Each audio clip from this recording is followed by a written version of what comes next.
ఆత్మ బంధువులారా, ఈరోజు వలపర్ల గ్రామంలో మునీంద్ర ఆశ్రమంలో మునీంద్ర స్వామి యొక్క ఆరాధన మహోత్సవం ఈరోజు ఉదయం భగవద్గీత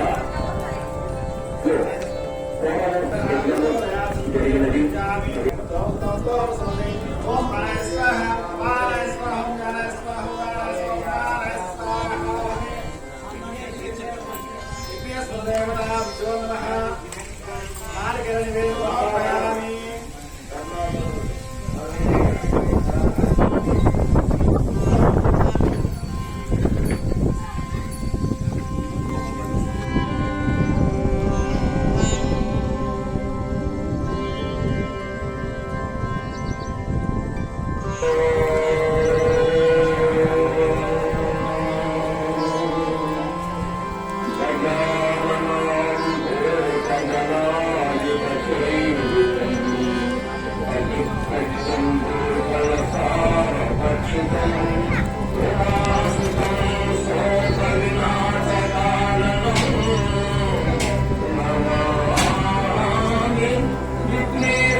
సాంప్రదాయ కర్తృభ్యో వంశ ఋషుభ్యో మహాగురుభ్యో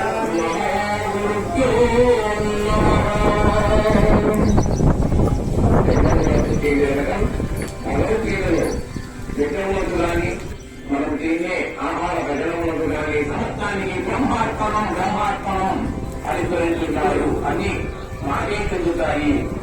ఆ శ్లోకంలో బ్రహ్మార్పణం బ్రహ్మవిః బ్రహ్మజ్ఞో బ్రహ్మణాహుతం బ్రహ్మైవ తేకం కవ్యం బ్రహ్మకర్మ సమాధినా బ్రహ్మకర్మ సమాధినా. ఏ పూజలు చేసినా పూలు నెలగాని కొనేది ఇవన్నీ రావని పుష్పం ఏమైనా ఉండాలంటే అది నీ మనోపుష్పము. నీకు కలిగిన చమత్కారమే నీ ఎందుకు వస్తున్నది. అందుకే అందరూ భక్తి శ్రద్ధలతో భయభక్తులతో ఆ చమత్కారమే మన ఎంతకు వస్తుంది. ఈ జన్మత దానిని కూడా మనం చేసుకోకూడదు. అంతటి మహత్తరమైనది భగవంతుడు చెప్పినా గానీ భగవంతుడని పేరు చెప్పుకొని ఏదో కార్యక్రమాల్లో ఉన్నది ఉన్నట్టు తెలుసుకోమన్నదే ఇక్కడ. అట్లాగే అక్కడ నీ ఎంత కోరుతున్నది అంటూ వాయువు గంధము అనే పదం వాడాడు ఇక్కడ కూడా. అనగా శరీరం యదావాప్నోదీశ్వర మృగీపైతాన్ని సంజాతి వాయు గంధ నివాసయ. అనగా దాని అర్థం ఏమి అంటే, ఓ అర్జున, ఈ దేహము కొంతకాలం నుండి కర్మానువశమున ఈ దేహమును వీడి మానవుడు ఈ జీవుడు కొనేటప్పుడు వాయువు వాసన గల వస్తువులను ఎలా తీసుకెళ్లి కొనుక్కుంటుందో వస్తువు అక్కడే ఉన్న వాసన తీసుకెళ్లిపోతూ ఉంటుంది వాయువు. అట్లాగే వాయువు ద్వారా ఇది మతి ఈశ్వర మనసులో ఉన్న చమత్కార బలాన్ని కూడా తీసుకొని ఈశ్వర తత్వము అంటే లయకారకుడైన ఈశ్వరుడి స్వాధీనములేకి వెళ్ళిపోతాయి సమస్తము. దీనిని అతిక్రమించు ఇంకొకటో చేసే నాదుడు ఎవరు ఉండడు. ఎవరైనా ఎవరు అవతారం ఇచ్చినా అందరికీ తప్పదు. అందుకనే మహనీయులు ఎందరో ఎంతో భయం భక్తులతో శ్రద్ధలతో మనం దైవికమైన కార్యక్రమాలు చేస్తూ మన జన్మను పూర్తిగా ఆ సర్వేశ్వరుని యొక్క అనుగ్రహం పొందాలని బంధురాత్మాత్మనస్య ఏ ఆత్మ ఆత్మనాగీత అనగా నీ ఆత్మనికేమో తెలుసు. అనాత్మనత్వ శత్రుత్వే వర్తేతాత్మైవ శత్రువత్తు. అనగా నీ ఆత్మయే నీకు బంధువు అంటే తాత్పర్యం ఏముంటుంది, నీ మనసే నీకు మిత్రువు శత్రువు అని తాత్పర్యం ఉంటుంది. మనసుని సంబోధించాడు అక్కడ. ఏ గురువులైనా గీతకు వ్యాఖ్యానం చేసేటప్పుడు ఆత్మ అనే పదానికి దాని నుంచి వచ్చింది మనసే కదా, మనసు కదా మనం ప్రత్యక్షంగా పనిచేస్తున్నది. అందుకనే మనసు, ఆ మనసే నీకు బంధువు మిత్రువు అని చెప్పి పూర్ణంగా మనం తెలియజేశారు. అట్లాగే ఇప్పుడు దాని గురించి మనం గమనించినప్పుడు శరీరే సైంధవం యద్వత్సామ్యం భవతి యోగతాః తదాత్మా మనోరైక్యం సమాధిరవిధీయతే. శరీరమనగా నీరు, సైంధవమనగా ఉప్పు. అంటే సైంధవ లవణం అంటే ఉప్పు. అంటే ఈ ఉప్పు నీటిలో నుంచే వచ్చింది. ముందు ఉప్పు నీటిలో నుంచే వచ్చింది, కానీ అది గంటకంటే మనకు ప్రత్యేకంగా లవణము అనే పేరుతో వచ్చింది. కానీ ఇది వెళ్ళి మళ్ళీ నీటిలో కలిసింది. ఉప్పు యువగతం అనగా పూర్వగతం నీరే మళ్ళీ నీరుగా మారిపోయింది. అది ఒప్పుకున్నావు కదా, ఇందులో అనుమానాలకు తాగలేదు కదా. తదాత్మ మనోరైక్యం సమాధిరవిధీయతే. ఆత్మ నుంచి వచ్చిన మనస్సు మళ్ళీ ఆత్మలో లయమైనప్పుడు సమాధినిస్తాది. ఇంకా అది కాదని ఇంకేమైనా ఎదుగుతున్నావా, నీకు ఆ మాత్రం తెలియలేదా అని ప్రశ్నిస్తున్నాడు. ఇది రాజయోగ రత్నాకరములు అత్యంత ప్రామాణికమైన గ్రంథం. అది బ్రహ్మవిద్యం. దాంట్లో ఈ శ్లోకాలు అంటే అది ఎంత సత్యమో, నీటిలో నుంచి వచ్చింది నీటితో కలిస్తే మళ్ళీ నీళ్లుగా మారింది కదా, అట్లాగే ఆత్మలో నుంచి వచ్చినది మనసు బయట వ్యవహారికాలు స్థూల రూపాలు కనుక్కుంటుంది. కానీ అతీతమైన ఒక చైతన్య పదార్థము ఆత్మలోకి మళ్ళీ అది ప్రవేశించింది. వేసినప్పుడు ఆ ప్రవేశించినప్పుడు అది సమాధి నిష్ఠాన్ని ప్రకటించాడు. మనము ఏకాగ్రతగా ఇప్పుడు వింటున్నాము, శ్రద్ధగా వింటున్నాము. ఆ సరే చెప్పేది కరెక్ట్ గా సమాధానం ఉందా లేదా, లేకపోతే ఏమైనా ఈయన ఊరికే కనిపించి స్వంతంగా చెబుతున్నాడా అని నీ మనసు పనిచేస్తాంది. లేదు అది సత్యమైనప్పుడు సత్యమైన కరెక్టే, అంతే కదా. మరి నీటిలో నుంచి వచ్చింది మనకు పదార్థంగా పొడిపొడిగా కనబడింది ఉప్పు, మరి దాంతో సవాసం చేసేది నీరుగా మారింది, ఒప్పుకున్నాం. ఆత్మ కూడా అలాంటిది, బయటికి వచ్చి మనకు ముడిగా కనబడతా ఉంది మనసు ద్వారా. మళ్ళీ ఆత్మలోకి వెళ్ళిపోతే నీ మనసు ఆత్మగానే ఉంది. తదాత్మ మనోరైక్యం సమాధిరవిధీయతే అభిధీయతే. అప్పుడే అయింది ఆ ఆలోచన, నీకు పుట్టినప్పుడే అయింది. కొత్త కావాలా అభినగి, ఇంకో చోటుకెళ్ళి ఇంకొక ఆలోచిస్తున్నాం. నగి అభినగి అభిధీయతే. అభిధీయత అంటే అప్పుడే జరిగింది, అభినగి అంటే అప్పుడు జరగలేదు. అంటే మన ఆలోచన వేరుగా పనిచేస్తుంది, దానిని వృత్తి రంగుపోతా ఉంది, పని చేయలేదు. ఆ స్థితి ఆ ఫలితం నువ్వు పొందవు అంటూ వ్యావహారిక భాషలో కూడా ఇంకా మరొక శ్లోకాన్ని అందులోని గుర్తు ఏంటంటే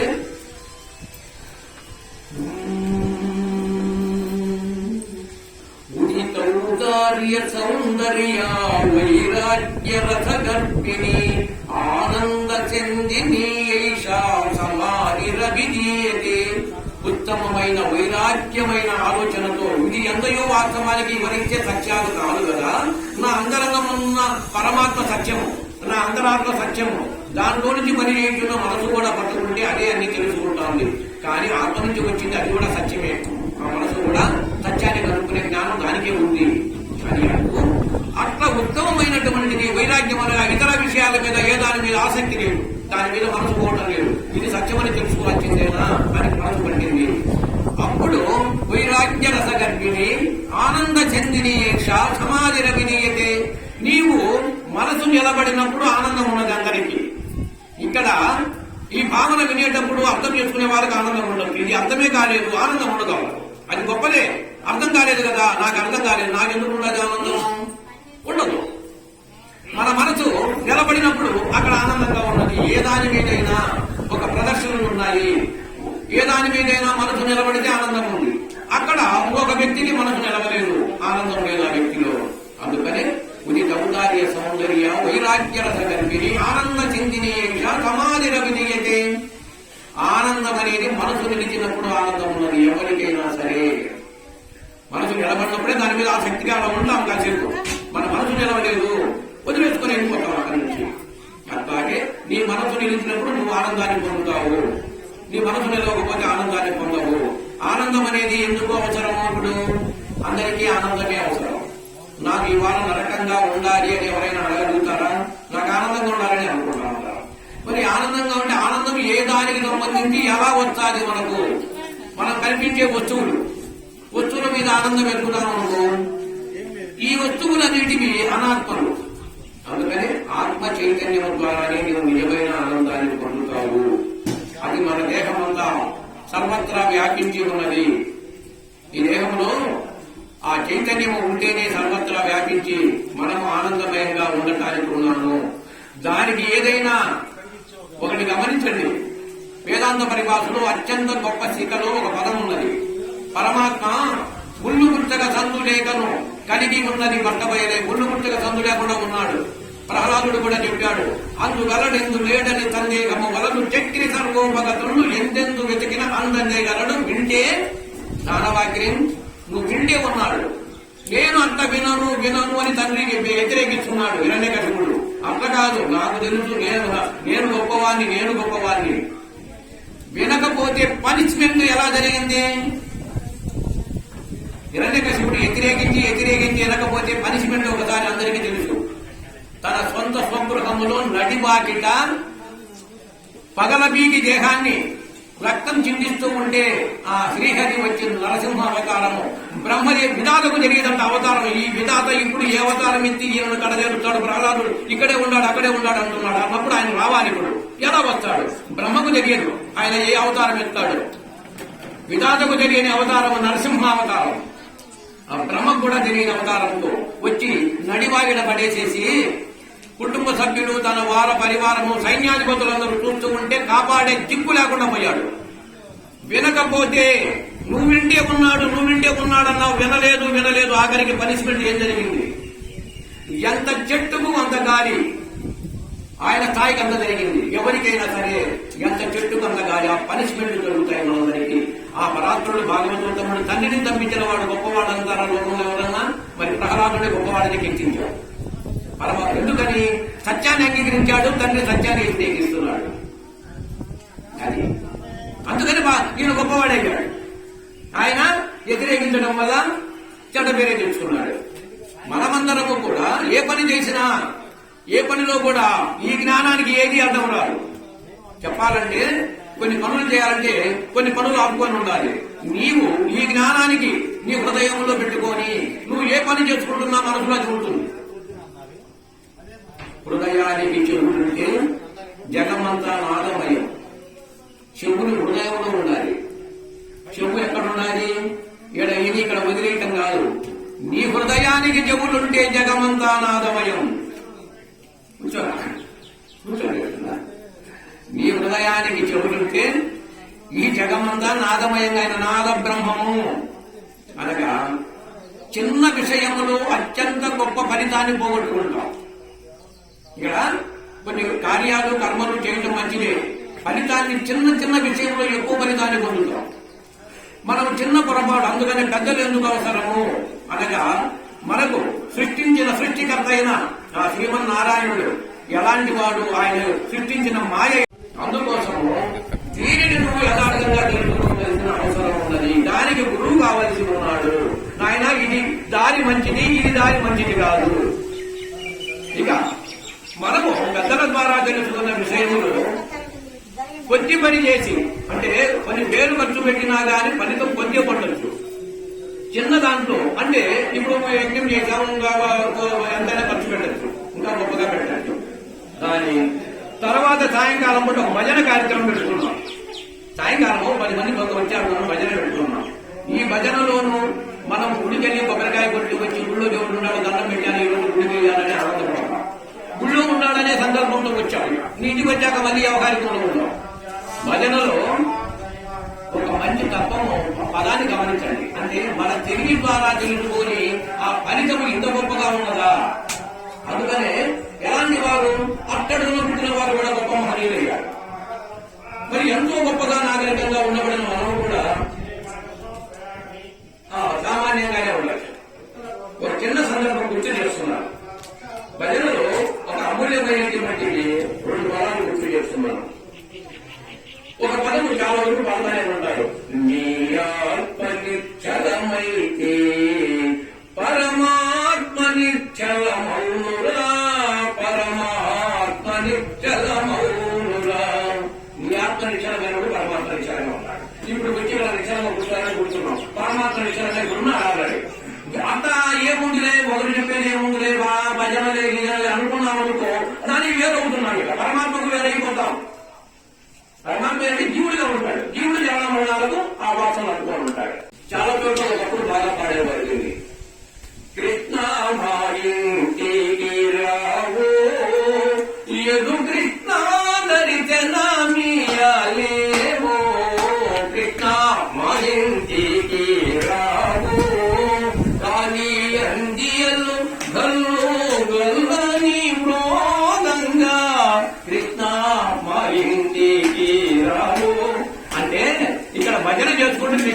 మా ఇంటికి రాని సంబోధిస్తున్నాడు. మరి మన ఇల్లు బాగుండాలి కదా, మన సుఖభాగ్యాలతో మన పిల్లలు పరంపరలు బాగానే కొనసాగాలి కదా, సంకల్పం ఇక్కడ ఈ పాటలు కొరకనే వస్తుంది. మరి పరమాత్మ మన ఇంటికి వచ్చాను ఇంటి మనకు ఏంటి ఇక మనకు తెలియని ఆయన తెలుసు. మనకేం కావాలో రాబోయే తరాలను కూడా వాళ్ళ యొక్క మన ఉనికిని కాపాడడానికి ఏం చేయాలో పరమాత్మకు తెలుసు. మనం కాసేపు చేసింది కాసేపు మర్చిపోతాం. ఒకటి కోరుకుంటే ఒక దాని మీద ఇప్పత్తుకు కూడా చెందుతున్నాడు. ఒకటి కోరుకుంటే ఒక దాని మీద మనమే ఎంతటి ఇప్పత్తుకు గురవుతామో తెలుసా? ఏంటి, మన కోరికే మళ్ళీ మనకు పెద్ద ఒక నరకంగా మారచ్చు. ఇక్కడ ఈ పదములో మా ఇంటికి రావని నువ్వు ఆనందభరితంగా పాడుకున్నాడు ఆ వ్యక్తి. ఆ ఫలితాన్ని పొందుతాడు. ఈ జన్మలో ఈ ప్రారంభం ఏదో కొన్ని ప్రారంభం అందించాలి, కానీ మరొక జన్మైన ఉత్తమ జన్మ వస్తుంది. గానంలో అందుకనే గాన సంపన్నులు నారదుడు తొమ్ముడు తరించారు మహనీయులందరూ. పరమాత్మ ఎక్కడ తెలుసుకుని ఎక్కడ కనపడ్డాడు. నారాయణ మహామంత్రాన్ని ప్రహ్లాదుడు ధరించాడు. పరమాత్మ ఎప్పుడు కనపడతానే ఉన్నాడు. సోహం అనగా ప్రహ్లాదుడు ఎప్పుడు అంశోహం అనే భావంతో ఉండేవాడంట. ఎప్పుడు ప్రహ్లాదుడు అహర్నిశలు అంశోహం అనే భావంతో ఉండటం చేత నారాయణ ఎప్పుడు కనపడుతున్నాడు. దీనికి ఆడించే నాదుడు నువ్వే కదా, ఇంకెవరున్నాడు ఇక్కడ? దీనికి అధిష్టానం ఏదైనా ఉందంటే ఆత్మహత్య అనుకుంటాం. దాన్ని ఆడించే నాదుడు ఎవరు? నువ్వే. ప్రహ్లాదుడు అహర్నిశలు అంశోహ భావంతో ఉండి ధరించాడు అని భాగవతంలో ఉంటుంది. ఈ శ్వాసం ఉంటుంది. ఇప్పుడు దీని మీద ధ్యాస లేదు, జవడానికి కాదు. అతను ఇటనో కోరికల వల్ల వచ్చింది ఏంటి? ఒక భయంకరము. మన కోరిక మనకు నరకంగా భావించాలి. నరకంగా ఎవరైనా కోరుకుంటామో కోరికను కోరుకోవాలి. నరకాన్ని అనుభవిస్తే అప్పుడు ఎందుకు అనుభవించామంట? అట్లా అనుభవించింది ప్రధానంగా మనకు తెలిసిన వ్యక్తిని గుర్తు చేస్తే సరిపోతుంది. యశోద, కృష్ణుడు మించిన తల్లి యశోద నరకాన్ని అనుభవించింది. ఆ జన్మలో, అంతకు ముందు జన్మలో ఆమె కృష్ణుడు 12 ఏళ్ల వరకు ఆమె దగ్గర ఉన్నాడు. తర్వాత విడిపోయాడు. ఆమె దగ్గర అడుగు కూడా పెట్టలేదు అక్కడికి. 8 పెళ్లిళ్ళు అయిన తర్వాత రుక్మిణీదేవిని జాంబవతిని తీసుకొని వెళ్ళాడు. 8 పెళ్లి అయిన తర్వాత వెళ్ళాడు ఒకసారి. ఈ లోపల ఆమెకు ఎలా ఉంది? 12 ఏళ్లకు దూరం అయ్యి ఆ తర్వాత దూరమైనప్పుడు నందుడికి అప్పుడే చెప్పాడు మధురా నగరంలోనే, అమ్మ నన్ను చూడటానికి నా దగ్గరికి వస్తుందేమో, తల్లి రానివద్దు, నేనే అమ్మ దగ్గరికి వస్తా. అమ్మ నా దగ్గరికి వచ్చి ఒంటే నా మీద అన్నాడు. నామాలంటే ఎలా కాదు, నాకన్నా ఎప్పుడు వస్తాడో, వస్తానన్నాడు కదా ఆయనే. ఎప్పుడు వస్తాడని రాత్రి పగలు ఏడ్చుకుంటూ ఇంట్లో కూడా ఉండగా అర్ధరాత్రికి వస్తాడని సూర్యు కింద పడుకొని కళ్ళన్ని వాసి ఇంచకలామను ఉబ్బుతే కళ్ళు ఇరుగు పొరుగులు మీలాంటి వాళ్ళు తెల్లవార్తలు ఎగురుతాను ఇంటి ముందర కళ్యాణం చదువుకోవాలి కదా. ఆమె చూడాలంటే దయ్యాన్ని చూసినట్టుకుంటాను. చుట్టూ కూడా సరిగా స్థలం చూడుకుంటా ఉంటే అమ్మను వాళ్ళ బయట కనపడితే మా ఉదయంగా ఉండాలి కనపడుతున్న ఇంట్లో పడుతున్నాడు. ఇప్పుడు ఎలా ఉంది? కోరిక. అంతకుముందు ఏం కోరికో తెలుసా? ఆమెకు తెలియదు ఆ సంగతి.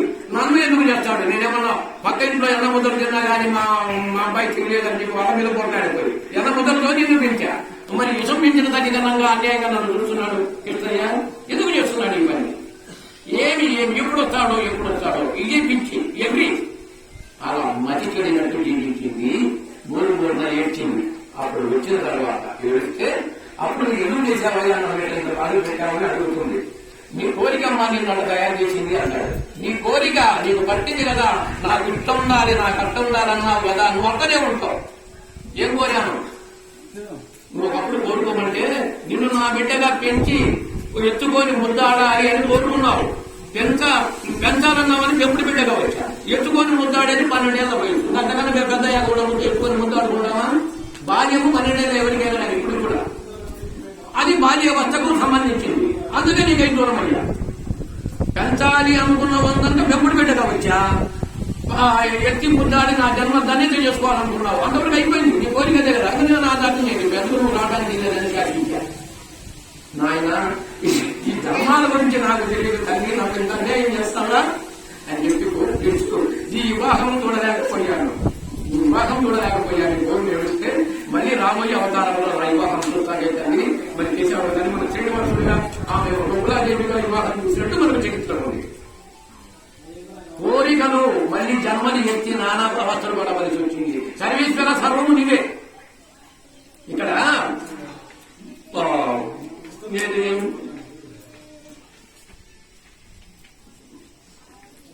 ధ్రువుడు తపస్సు చేశాడు. చిన్నారు ధ్రువుడి తండ్రికి 2 భార్యలు, పెద్ద భార్య కొడుకు. చిన్న భార్య వాళ్ళు గొప్ప ధనవంతురాలు గొప్ప కుటుంబంలోకి వచ్చిందని ఆమెను ఎక్కువగా చూసుకుంటున్నారు. ఈ అతని పెద్ద భార్య ఇంటికి బిడ్డ బిడ్డకు రాకుండా ఏదో ఎప్పుడో ఒకసారి తల్లి బయట కూర్చున్నట్టే కుర్చీ మీద మా నాన్న ఇప్పుడు బయట ఉన్నాడని చెప్పి పరిగెత్తుకుంటే తల్లి మీద దగ్గర కూర్చున్నాడు. ఒడిలో కూర్చుంటానే పిల్లకల్ని వచ్చి మీ అంత పుణ్యం చేసుకోలేదు, ఎమ్మను కూడా వదిలేశాడు, ఒక పాపం చేసుకున్న వాళ్ళు అని ఈడ్చి బాధపడ పడేసింది. ఈ బాధ ఆ పిల్లలు 12 వయసు కూడా అమ్మాడు వెళ్తారు. పుణ్యం ఎక్కువ తీసుకుని వస్తాము, పుణ్యం రాకపోతే ఎక్కడ మనసుకుంటారు అమ్మ చెప్పింది అదే నమ్ముతున్నాడు. అంటే అది నా శ్రీమన్నారాయణుడు ఆయన దర్శకుడు ఏమైనా చేశాడు. అట్లాగే శ్రీమన్నారాయణుడు అంటే మా ఇప్పుడు నారాయణ కోణం పూజ చేసుకుంటున్నాడు. అక్కడికి నేను కూడా చేసి వస్తాను కదా అని పరిగెత్తున్నాడు. ఎదంతురాను బాగుడు పరిగెత్తున్నాడు. ఏమో చంద్రపడతా ఉంది. ఈ లోపల అక్కడి నుంచి నారకుడు వస్తున్నాడు ఆ కోణం నుంచి. ఆయన ఎదురుతాడు. ఎదురు చూసి ఏంటమ్మా ఏంటి అని అంటాడు. అక్కడ ఏంటంటే అప్పుడు ఇది సంగతి అంటే అతన్ని చూసి అతని భవిష్యత్తును చూసి గొప్పవాడు అవుతాడు. వదిలేయమ్మా ఆ వాళ్ళు వదిలేస్తే వాడు సాధిస్తాడు. నేను చూసుకున్నాను నీకెందుకు అని అతను ఇచ్చాడు. సరే అన్నాడు. అప్పుడు చెప్పిన మహామంత్రమే ద్వాదశాక్షరి మహామంత్రం. ఓం నమో భగవతే వాసుదేవాయ. అంతకుముందు ఆ మంత్రం లేదు. ఆ బాలుడికి ఇప్పుడు కూడా విద్య నేర్చుకోవడానికి పిల్లలకు కూడా వివాహం కాని పిల్లలకు కూడా ఈ మంత్రం స్మరిస్తే పిల్లలకు ముందే తొందరగా వాళ్ళకు ఈ యొక్క ఫలితం పొందుతారు. ఆ యొక్క ప్రసన్నత పొందుతుంది. ద్వాదశాక్షరి 12 అక్షరములు. ఓం నమో భగవతే వాసుదేవాయ. వాసుదేవ సర్వమితి సమహత్మా సుదుర్లభ. ఈ అనుభవంలో చేయనించి అందరిలో నేను ఉన్నాను వాసుదేవుడిగా. వాసుది అనగా ఒక సర్పం. సుందరి ఎనుభవంతో ఉన్నాను, కానీ అది తెలుసుకోవడం చాలా కష్టం అంటున్నా. వాళ్ళలోనే ఉంటా నేను అని ఎవరికి ఇది తెలుసుకునే రహస్యం తెలుసుకున్నవాడు అలాంటి వృత్తముడు చాలా అరుణుని ప్రకటించాడు గీతలో కూడా. అప్పుడు అంటే గీత చెప్పకముందే ధ్రువుడు చరిత్ర. తర్వాత నారాయణుడు ఆయన తపస్సు చేశాడు. ధ్రువుడు ప్రసన్నమయ్యాడు. నీకేం కావాలో కొడుకు అన్నాడు. మా అమ్మ పాపం చేసుకుంది, మా చిన్నమ్మంది, మా అమ్మ పట్టపురాని వాళ్ళ రాజ్యం ఉంది అక్కడ. మరి పెద్దబాయి కదా పట్టపురాని ఆమె మనిషిగా వస్తుంది. అక్కడ కాకుండా మా అమ్మ పట్టపురాని కావాలి అంటే ఆ వ్యవహారం అంటే చేసేసేసి ఆల్రెడీ దైవానికి సంకల్పం పెట్టుకొని దైవానికి అది రెడీ చేశాను నీకు, కానీ ఇంకా ఏం కావాలో కోరుకుంటాడు. నాకేం కావాలో నాకు తెలియదు, నాకెట్లున్నాను నువ్వే చూసుకున్నాడు. నువ్వే చూడు ఇప్పుడు ఎలా ఉంది, మనం అట్లా ఒప్పుకున్నామా కాదు, నాకు అట్లా ఉండాలి, నాకెట్లా ఉండాలి, నువ్వే చూడు అన్నాడు. అప్పుడు అన్నాడు 64,000 సంవత్సరాలు జీవిస్తాం ఈ భూగోళాన్ని జీవిస్తాం. తర్వాత నీ దేహం ఒక నక్షత్రమై పైకెళ్తుంది. దేవతను నీ నక్షత్రమే పుణ్యక్షేత్రంగా చూడటానికి దేవతలు కూడా వస్తారు. నిన్ను చూడటానికి దేవతలకు నీ దేహము పుణ్యక్షేత్రంగా మారిపోయింది. నిన్ను చూడటానికి దేవతలు వస్తారు. అది నీకు ఇస్తున్నాను వరం. అలా గమనించగలిగి ఉండాలి. ఇక్కడే ఆలోచనలు పెట్టుకుంటే పితృదేవతలుగా మనం దేవతలుగా మారాలి. కోరికలుంటే ఇక్కడే జరుగుతూ ఉంటారు. జీవులు పోతారు అన్నట్టు తత్వం భగవద్గీతలో ఈశ్వర సర్వభూతాలు చేసే అందరినీ భూతాలనే ప్రకటించాడు. దేవత జీవులందరినీ పంచభూతాలు వాళ్ళకు ఉంటే మనం భూతాలనే కదా, పంచభూతాలను పిలిచారు కదా. అలా కాకుండా ఇలాంటి ఉత్తమ జ్ఞానం కలిగితే కోరికలుంటే కోరికల వల్ల ఎలాంటి విపత్తు, యశోద ఎలా ఇబ్బంది పడిపోయిందో, ఎలా దుఃఖించిందో, కోరిక లేకుండా ఈ బాలుడి కోరినందుకు ఎలాంటి ఫలితం వచ్చిందో, ఇలాంటి ఎన్నో జరుగుతాయి. నాకేం కావాలో నా యొక్క నా జన్మ లేదు, నాకు కైవల్య పదవి అన్నమైపోయాడు, నాకు కైవల్య పదవిని అందించు తండ్రి. ఇంకా ఎన్ని వద్దునా ఈ జన్మలు వద్దు, నాకు కైవల్య పదాన్ని అందించు అంటూ నానాటి బతుకు నాటకంలో కానక కన్నది కైవల్యం. ఈ కథతో ఇందాక చెప్పాను, ఈ కథతో కన్నది కాదు, కైవల్య పదవి నీ ఆత్మ ఉన్నది, అది పొందుతుంది అంటూ లేదు. ఎందుకు పొందలేకపోతున్నాం ఆ కైవల్యము? లోక వాసనలో గొప్పగా చెప్పాడు. వేమన చాలా వరకు చెప్తాడు. ఏది ఆఖరికి ఆయన జగముడిగా ఉన్నాడని కూడా మనకు పుట్టుని చూస్తూ ఉంటాం. ఆ పదము అటు పదాన్ని ఆ వేమన పదాలనే వాడాడు. ఇక్కడ ఉడిసేదన్నము పోక చుట్టెండిది నడు మంత్రపు పని నాటకము. ఉడికేదన్నము నాగరికంగా పక్కన ఎప్పుడు చూస్తున్నాం కదా. పోక చుట్టెండిది నడు మంత్రపు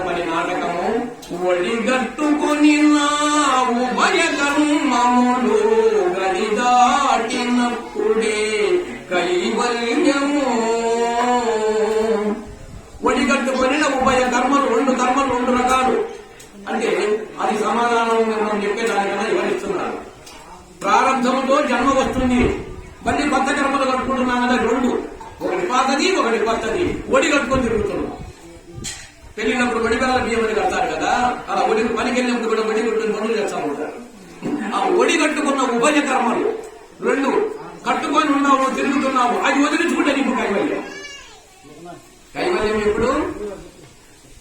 ఈ దేహ ధర్మాలకు చెప్పుకున్నావు, వాటి ధర్మాలు అవి చేస్తున్నాయి. నా ఆత్మకు ఆ ధర్మం లేదంటే కైవల్యమే. అట్లా కాదు, నా దేహంతోనే ఆలోచనతోని నేను అంటాం. అది ఆకలి డబ్బులు దేహ ధర్మము. ఈ జనమరణాలు కూడా దిగి ధర్మమే. పోతే పోనీ ఏంటంటే నా ఆత్మకు మరణం లేదు. మరి భగవానుడు గీత యజ్ఞం చేశాం, భగవానుడు నిరంతరం గీతంతా చెప్పాడు చివరిదాకా. నీ ఆత్మకు లేదు, నువ్వు ఎందుకు అంటావు? అసలు నువ్వు ఎక్కడి నుంచి వచ్చావు? పుట్టక ముందు ఎక్కడి నుంచి వచ్చావు? అంటే సమాధానం ఉంటావు మన దగ్గర. నువ్వు పుట్టక ముందు ఎక్కడి నుంచి వచ్చావు? ఉన్నట్ట లేనంట. అసలు పుట్టక ముందు ఉన్నట్టన్నావా లేనంటావా? ఉంటేనే కదా వచ్చేది, లేకుండా ఎలా వస్తావు? ఎక్కడున్నావు? ఎక్కడున్నావు? ఎక్కడున్నావు? అందుకే చెప్పారు, అవ్యక్తాదీని భూతాని వ్యక్తమద్యాని భారత అవ్యక్త నిధనాన్యేవా కత్రకా పరిదేవన.